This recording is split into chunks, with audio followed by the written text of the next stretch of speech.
అందరికీ నమస్కారము. బోధన్ నియోజకవర్గ ప్రజలు, బీఆర్ఎస్ పార్టీ కార్యకర్తలకు అందరికీ పేరు పేరున హృదయపూర్వక నమస్కారాలు. సబ్కు అస్సలాం వాలేకుం.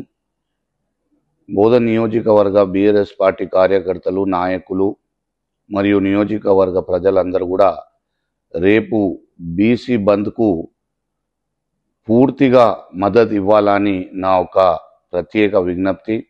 దయచేసి రేపు బీసీ రిజర్వేషన్స్ మీద బంద్ పిలుపుకి మనం పూర్తిగా సక్సెస్ఫుల్ చేయాలని మీ అందరికీ కూడా పేరు